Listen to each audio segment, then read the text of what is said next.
Welcome to Writing the Wrong Way, where we talk about how writing works, how writers work, and why the best writers risk being strange. And I'm talking today with Øystein Brager. And Øystein, can you tell us a little bit, for starters, about your audio fiction podcast, The Amelia Project? Sure. I'm one of the two co-creators of the Amelia Project, together with a guy named Philip Thorne, Pip. And we write a show called the Amelia Project, which is a kind of dark comedy podcast about a death-faking agency. So the basic premise of the show is that in every episode, we'll meet a new client who comes into this underground organization with some kind of problem. They've gotten themselves into trouble somehow, and they need to get out of it. And the only route left to them is to fake their death and start life over from the start. So every episode is the kind of vetting interview where our main character, which is just called the interviewer, is a mysterious gentleman, will interview the client and figure out, okay, why do you need to disappear? What kind of bespoke disappearance can we give you? And what kind of new life can you set you up with? And through that, we explore a lot of different themes and delve into some quite absurd and comical situations. I think it's also worth noting for people who might not realize from that description that it's a podcast that also will delve into science fiction and very absurdist sort of scenarios. So like, even though it's, people who want to fake their own death, I mean, that can range from, a cult leader, all the way to like an alien at Area Yeah. 51. It's very, quite a wide range of figures.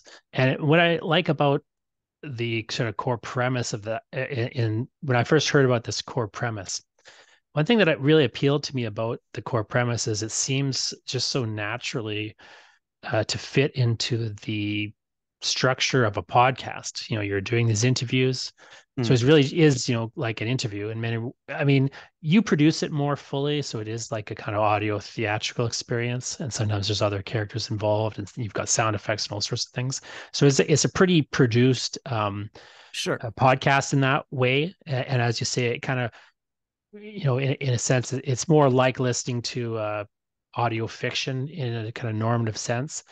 But I also appreciate how it has this interesting structure that's very akin to like a podcast show. Like it's of course the conceit here is that this is all happening secretly, but it's not too far off what you might hear if like Mm. Joe Rogan was the interviewer, like and we're having like a discussion about like why you want to fake your own death, and what's the backstory there, what's the reasoning, and so on.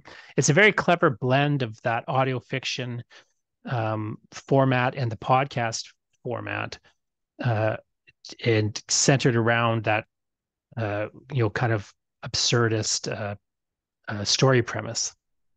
Yeah, I think Pep and I are really into this.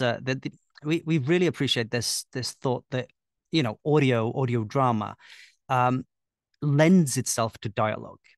And great dialogue, great conversations. The audio format really allows you to listen to the words. It really allows you to see the things that the characters are describing. And of course, a lot of audio drama leans very heavily on sound design, and we do in some of our episodes more than others. But the fact that just two people talking can really transport you to another world and really take you on a journey is something that in its simplicity that we really appreciate and we really like playing with.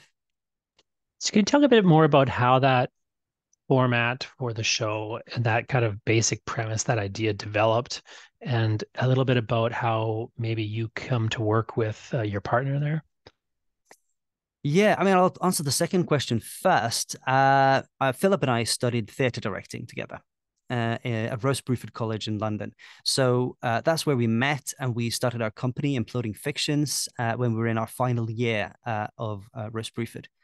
And so for many years, we produced theatre productions and performances, performance theatre of various kind, traveled around Europe with it. And then Pip and I found ourselves living in two different cities. I'd moved back to my native Norway, back to Oslo. Pip had moved to Paris and got married. So we needed to figure out a different way of working together, being in the same space. You kind of need to be in the same space to create theatre.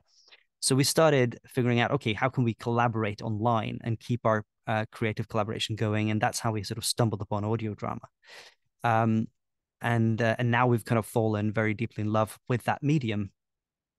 And the premise of the Amelia Project was born sitting in a cafe in London. Both of us had kind of flown in, and we were meeting up, and we were discussing various different ideas that could work for a audio drama. And I think one of the things that attracted us to uh, doing the Amelia Project and not one of the all the other ideas that we were brainstorming that day is exactly what you were hitting upon. This thing of it being so close to the kind of talk show podcast format, the fact that it's got this simplicity of just two people in a room and let us just focus on what they're saying and who they are and why they're saying it and kind of get engaged in a story that way. Um, and I think that it, to us was both creatively fulfilling. The simplicity of that was kind of a neat conceptual idea that we really enjoyed and got excited by.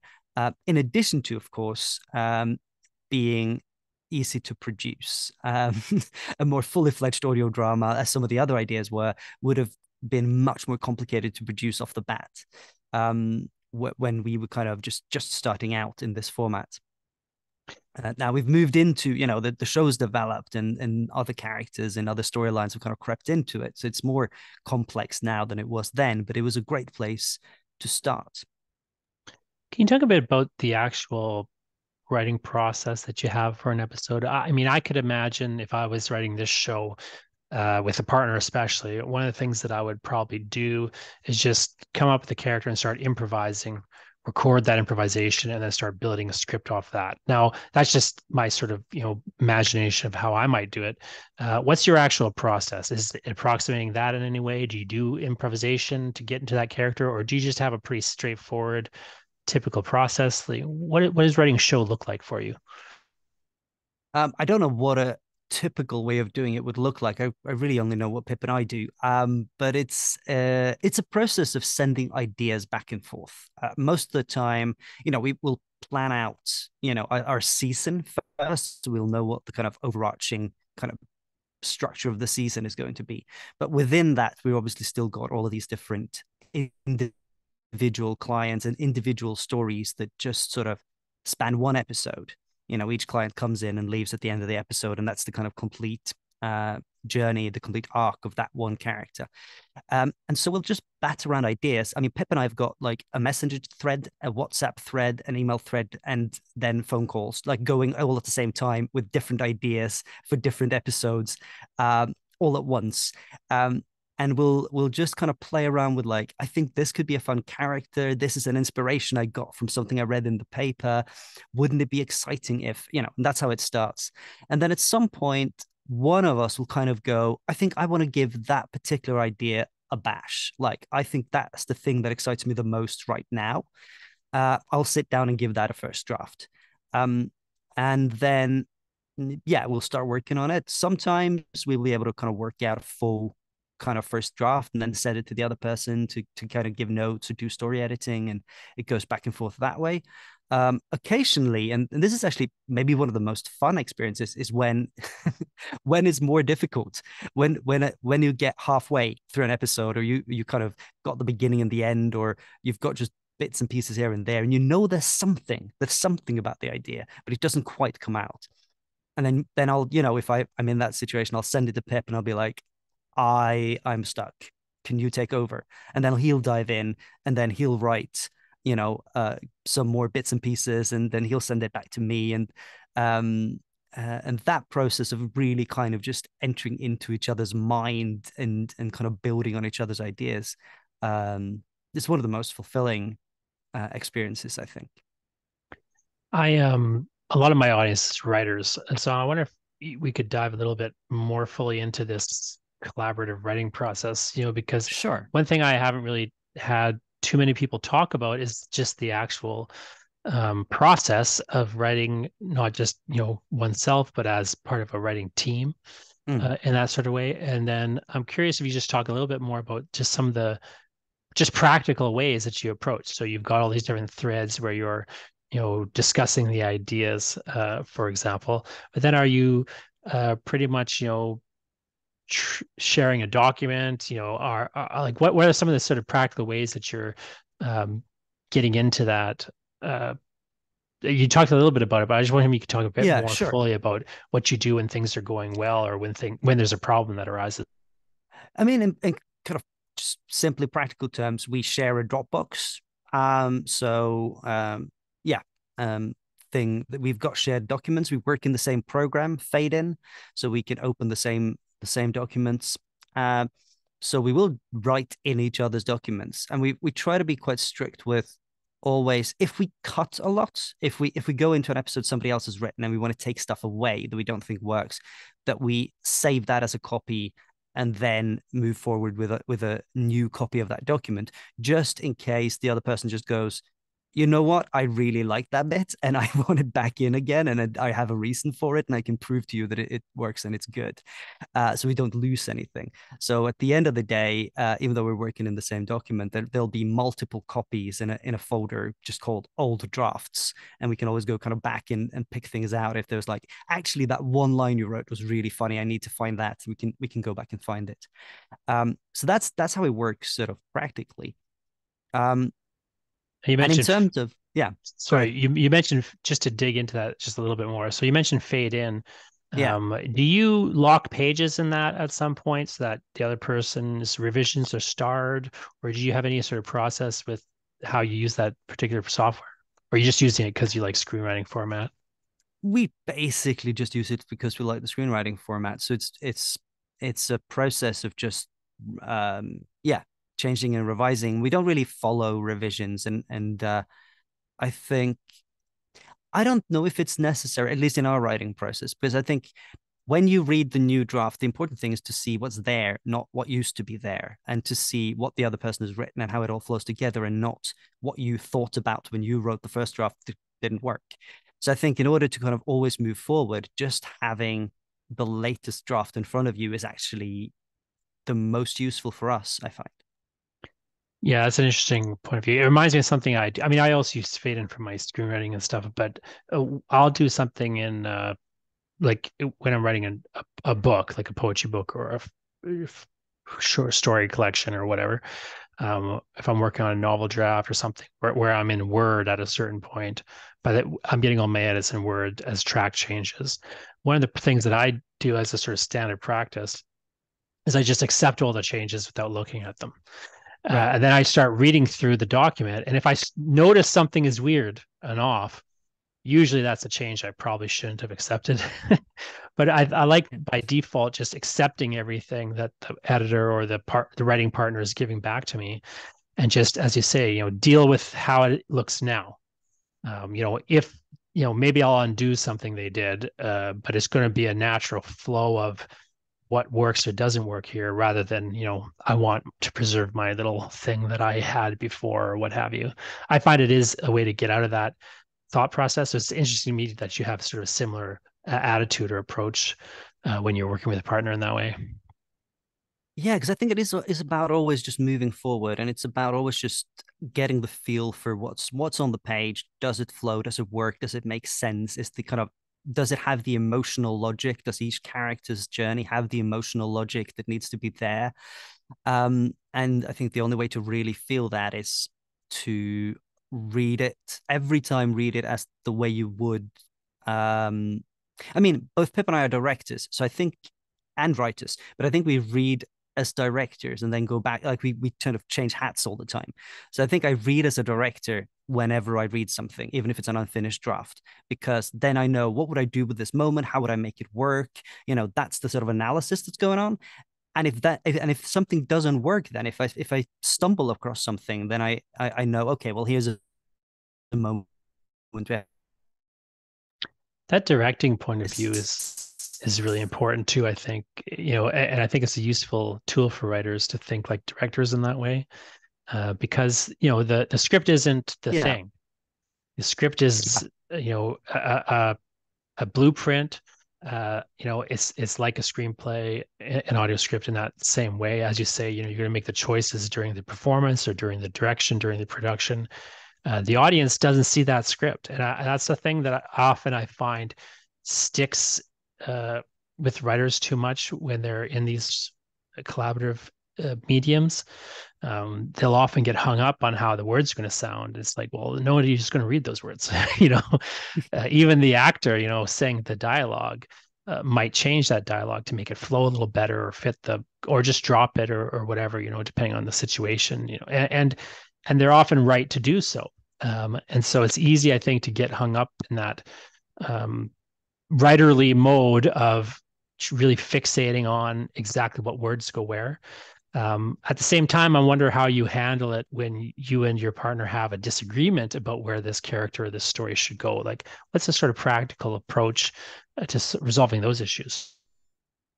Well, we're not in the same city, so we can't meet up and beat each other up. So we're going to find other ways of doing it. No, we wouldn't anyway. But I think it's just a matter of discussing and discussing at length and trying to kind of articulate as best you can why you feel the way you do. And most of the time, I think, I mean, neither Pip or I are particularly precious about what we write. So it's very rarely that, I mean, the discussion might go on for a little bit back and forth, just so that we sort of sound out all the arguments before we make a choice. But then a lot of the time, I mean, some of the time, one of us will then go, "Oh, actually, I see your point now that I've heard it. Sure, let's do what you say," or both of us will say the same thing and just go, I don't actually care which way we go. You make a choice." So I think this idea of just not being particularly precious about what we write, but to think it through properly is kind of what we do. We have had moments. We have had a very, very few kind of moments where we've not been able to kind of to really reach an agreement, and where, and I think at that point what ended up being in the script is the sort of the diplomatic solution where we sort of try to meet halfway, and it isn't the best. That's never, those moments are never the best. The best moments are when we just say, okay, I understand why you want to do it your way, then let's go fully with that way of doing it. And then if that has repercussions for other lines, other moments in the script, then they have to follow the decision that we now made. Can you talk a bit more about writing a season? You mentioned that you often will come up with a season sort of structuring prior to really getting the episodes locked in a manner. And I'm curious to know like what that looks like, particularly for a show where in some ways it is a sort of one-off episode, although you have that continuing story of the Amelia Project itself and the interviewer as a recurring character.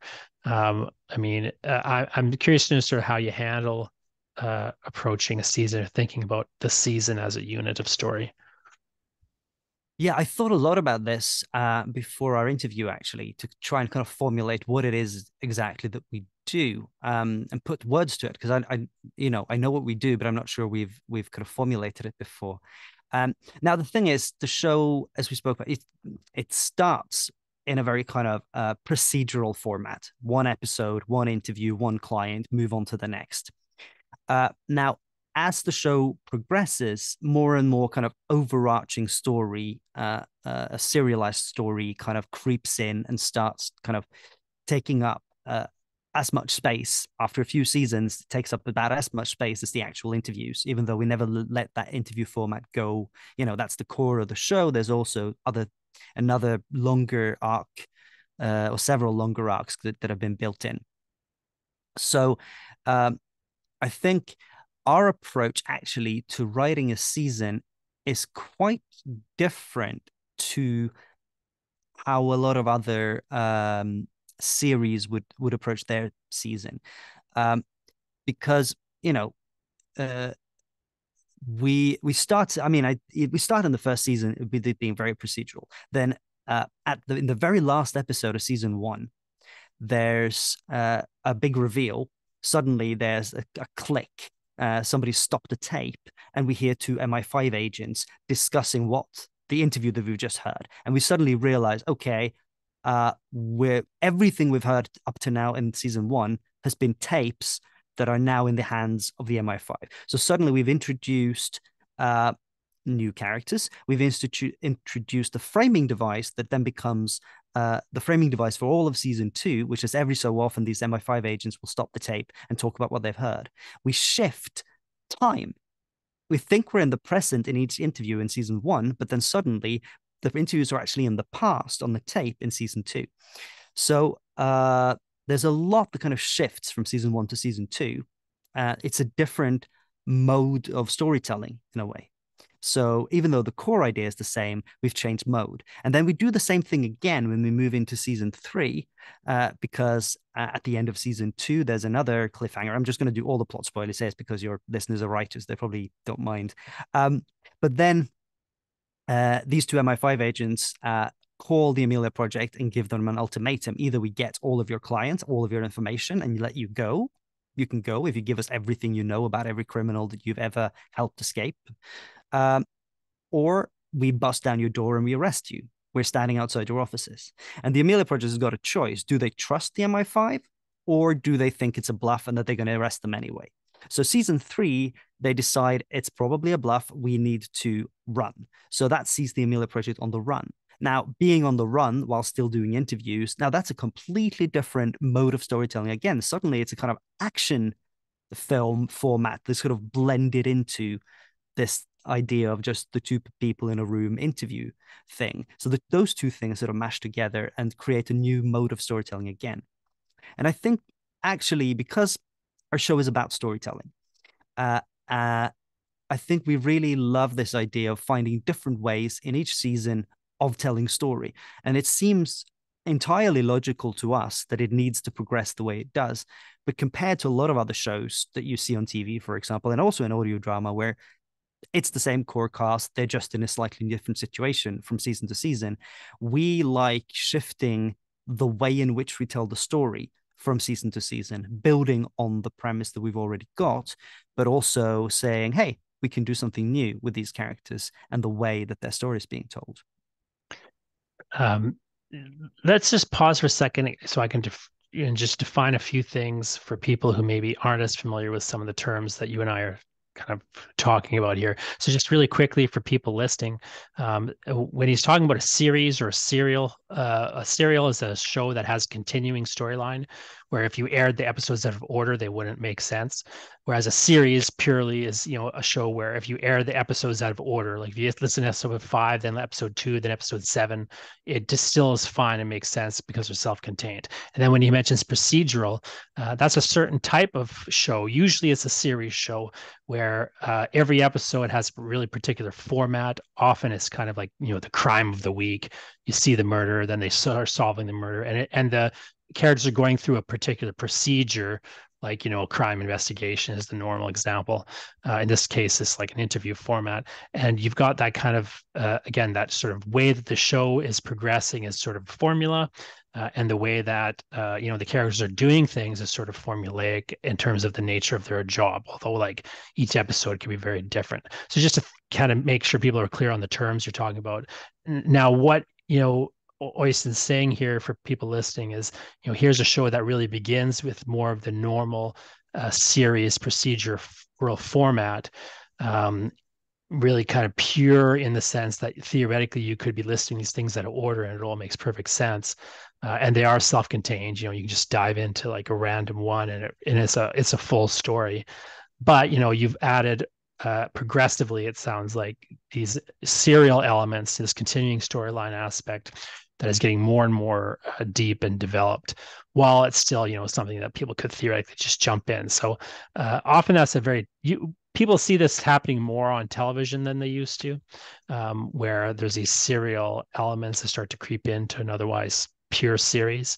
The gamble of that type of show approach is, of course, one, people could still jump into the show at any point because it is kind of series driven in its structure. But two, if you're following the thing, there's this deeper level where, it just makes more sense. You have more of a connection to it and so on. And then you're saying for you as a writers, there's also this level at which, thematically, this is a show that is about storytelling on a certain level. And here's this kind of meta level where it starts to reflect back on itself and sort of develop and twist its themes without, losing what makes it what it is, which is, this interview show where you could just listen to one episode in isolation and it makes sense and it's fine and it's a good experience.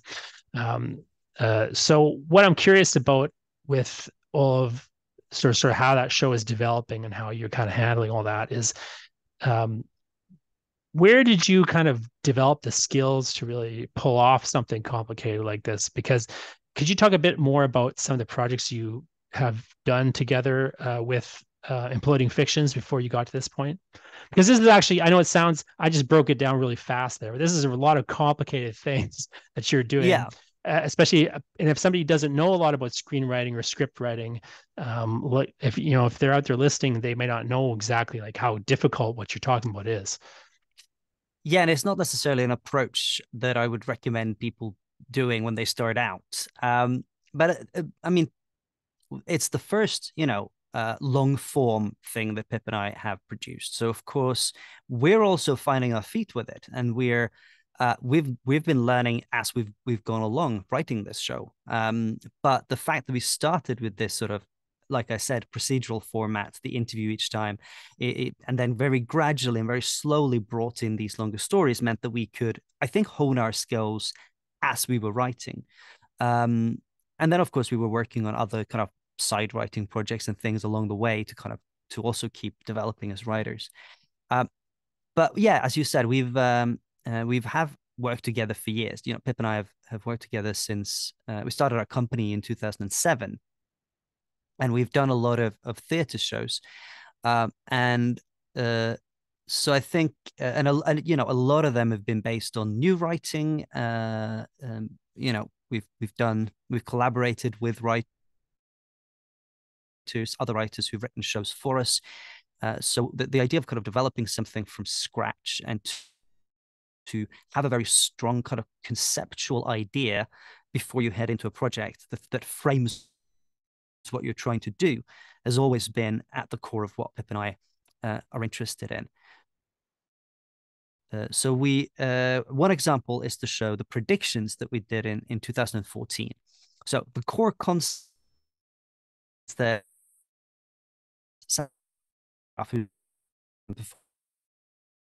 to about what would happen on a randomly chosen date in 2014.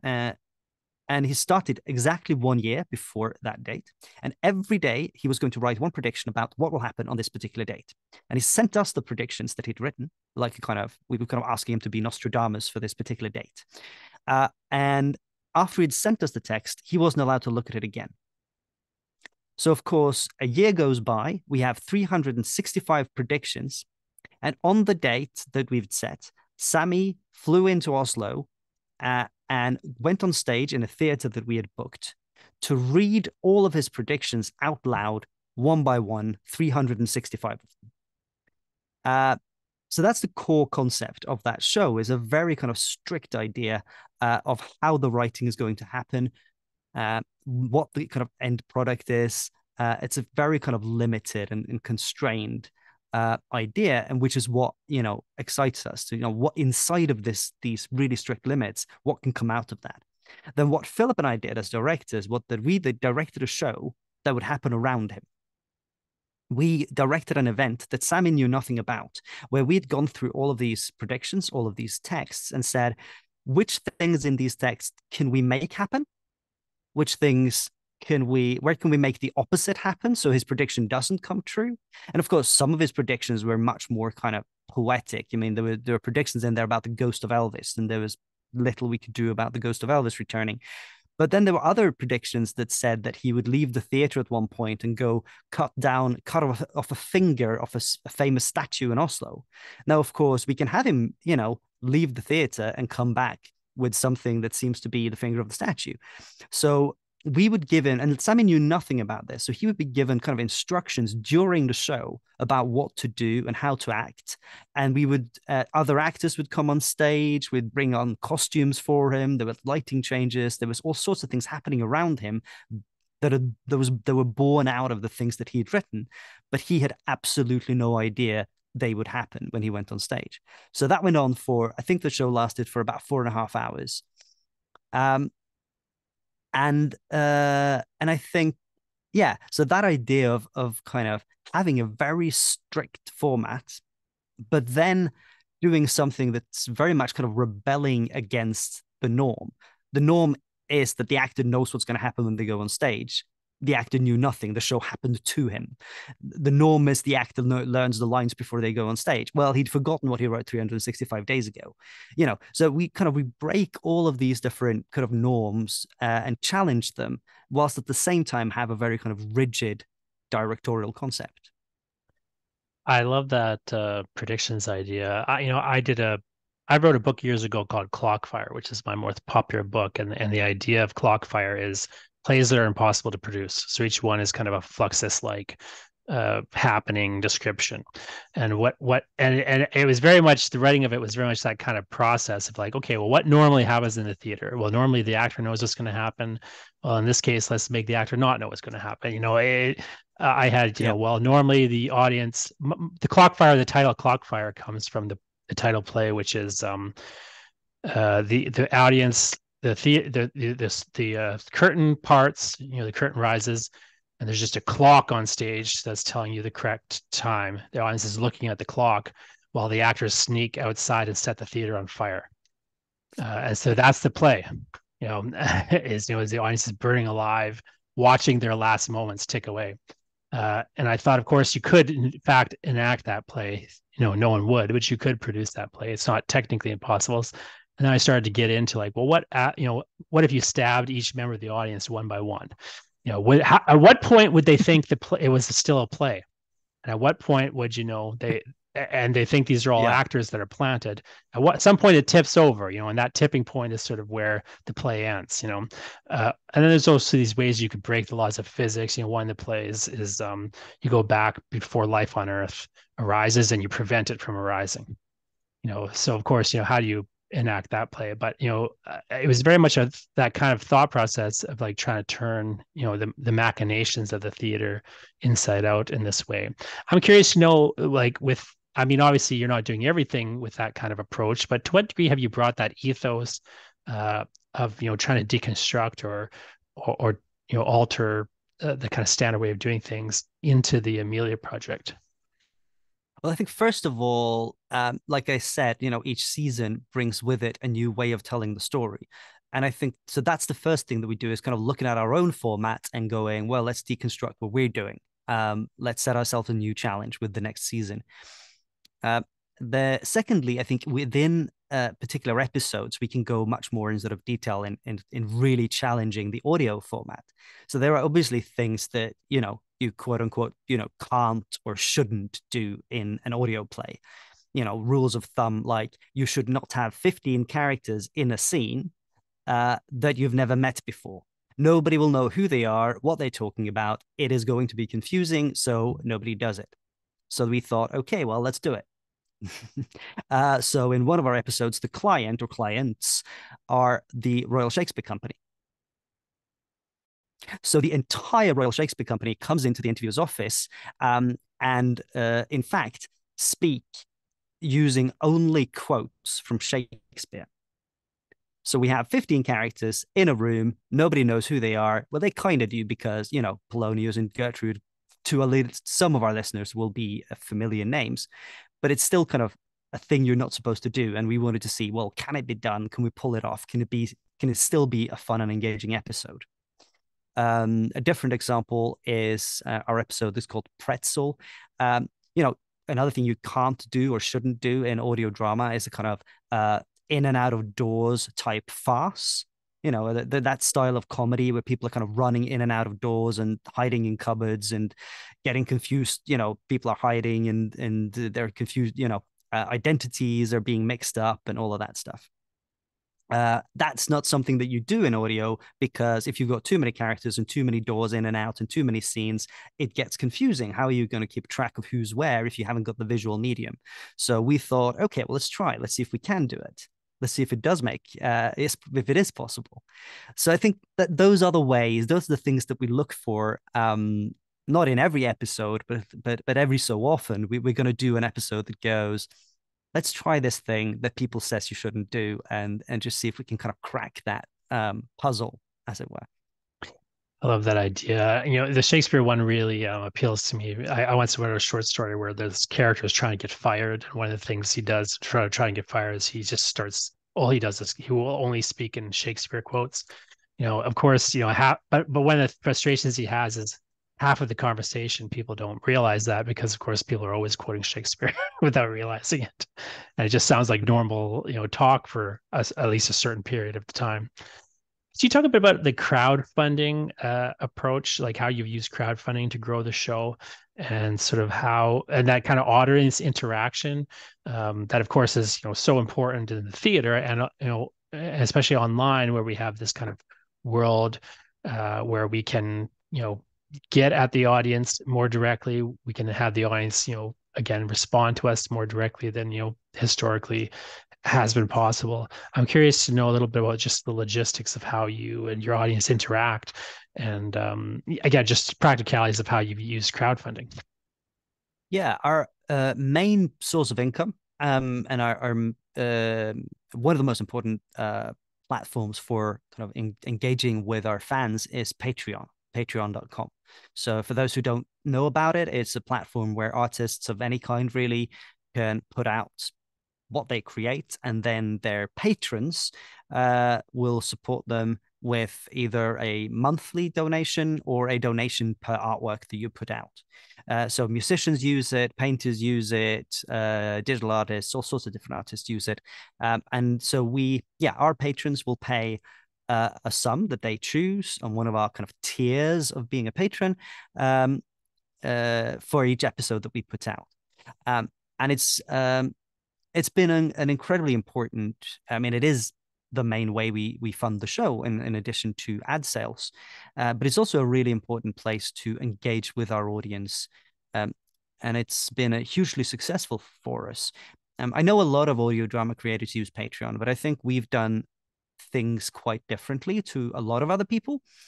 And one of the reasons why we have quite a kind of large conversion rate, like our conversion rate between listeners of the show and supporters is a lot higher than for some other shows. We've got sort of statistics showing that we do better. And I think the reason why we do better is because we produce and put out high quality content, bonus content. We put a lot of time and money and effort into producing extra content for the people who support us. So the idea with audio drama and podcasting is, of course, like with when people use Patreon, often people have this idea that people will give you money to pay for the episode that you put out for free as a podcast. They want to support you to make the thing that you already made because they understand that you need an income to make the thing and they want to support you. So a lot of people kind of sort of surf that wave and don't really do very much on Patreon at all. They might put out the kind of an update between seasons and and that's it kind of thing. The occasional kind of live show behind the scenes or whatever. We have kind of found a structure where we put out additional content in like we our show will, when we're in season, when we're releasing episodes, we'll release episodes every 2 weeks. Every off week there will be a big piece of bonus content, and most of the time it'll be audio. So more audio content in universe with the characters that our fans already love and they want more of. And I think that's when people kind of cotton on to the fact that you get value for money, people stay. We can build our patron base, and people really enjoy it. And then also there's the interaction, of course, when talking to people via Patreon, having discussion, you know, with our fans, so that we're accessible as creators. We're human beings. We're not kind of faceless somebody's somewhere. We're Øystein and Pip making this show. Can you just So that's one of the sorry, I just got a sorry. lag and I interrupted you. Could you complete your thought, please? No, it was just going to say that, of course, there are other social media platforms that are also very important for us. Tumblr is very important to us. We've got a lot of fans there. Twitter is really important to us, and Instagram is really important to us. And we try to engage with people on all these different platforms and have an actual dialogue, with people out there. So what's the best way for people to kind of connect with you, connect with the Amelia Project, or even, find your Patreon? I mean, the best place to start is ameliapodcast.com. You'll find, the link to our show. You'll find our RSS feed. You'll find the link to Patreon. Anything you need is on our website. So ameliapodcast.com is the first place to go. And then, of course, look us up on Twitter or Instagram or Tumblr, whichever platform you use, and check out the discussions and the interactions that go on there. Because we do really love talking to our fans. We do really appreciate. I mean, I thought about one thing earlier actually when you said like that people, you can engage very directly with your audience in the theater. That's really interesting because one of the things we were scared of when we moved from theater and into audio drama, where we thought we love applause. We're theater people, of course we love applause. We love that moment, talking to our audience after the show is over or in the break, or meeting our fans, live, or well, meeting our audience live. Let's not use the word fans, because back then, we traveled all around Europe. We didn't have fans. We had audience members. Now, the thing that surprised us and delighted us when we moved into the audio drama sphere was that the level of audience engagement is much, much higher than in the theater. In the theater, people come, they see the show, they leave. They talk about you in the bar, afterwards. In the audio drama world, people will send you messages on Twitter and Instagram and Facebook, and they will become patrons, and they will have a dialogue with you, and they'll make fan art. We'd never had this theater makers. We've never had anybody make fan art. Now there's lots of people out there who draw their own versions of what they think our characters look like, which is incredible. So the level of audience engagement and personal connection to our audience is much, much bigger in the audio drama space. And that's something that we find incredibly rewarding and humbling and amazing. Well, thanks so much for talking to me. Again, people check out ameliapodcast.com. And thanks again for talking to me. Thanks for talking to all of us here. And keep writing the wrong way.